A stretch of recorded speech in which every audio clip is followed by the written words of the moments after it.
पाकिस्तान पर मशकूक सियासतदानों को मुसल्लत कर दिया गया। मुल्की खजाने को ठीक करना सियासी मुंशी के बस की बात नहीं। शेख रशीद ने हुकूमत को खरी खरी सुना दी।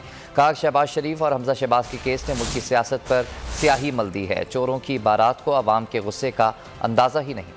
ये सियासी मुंशी जो है इत्तफाक फाउंड्री के, ये पाकिस्तान का खजाना ठीक करना इनके बस की बात नहीं है। जिसका ज़मीर जिंदा है, इक़्तिदार के भूखे और बैनुल-अक़वामी बैंकों में चोरी का पैसा ले जाने वाले आज ये समझ रहे हैं कि वो बच जाएंगे। मुझे पूरी उम्मीद है कि सुप्रीम कोर्ट जो है 24 करोड़ लोगों की ख्वाहिश के मुताबिक नैब के बारे में इंसाफ का आईनी और कानूनी फैसला करेगी। ये गैंग ऑफ 5 है खानदान के अंदर ही, और ये गैंग ऑफ 5 की हुकूमत मुसल्लत की गई है। बाकी सारे तो जुम्मा जंज के साथ है। और ये चोरों की बारात जो है, ये लुटेरों और डाकुओं की जो बारात है, अवाम के गैज़ो गज़ब का और अवाम की आंखों में जो खून उतरा हुआ है उसका इसको अंदाजा है।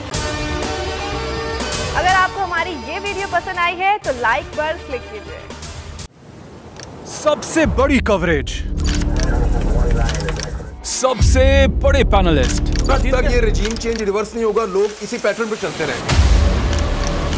सबसे ज्यादा रिपोर्टर्स, इलेक्शन कमीशन की जानिब से कोई इंतजाम इतने अच्छे तरीके से नहीं किए गए।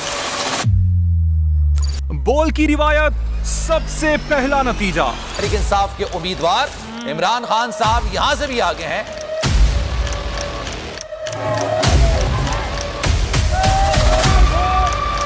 लम्हा बा लम्हा इलेक्शन की खबर सिर्फ बोल पर। सबसे ज्यादा व्यूज, सबसे ज्यादा रील्स और सबसे ज्यादा रेटिंग के साथ बोल अब भी नंबर 1 पोजीशन पर बरकरार। सब्सक्राइब करें और बेल दबाएं ताकि कोई खबर रह न जाए।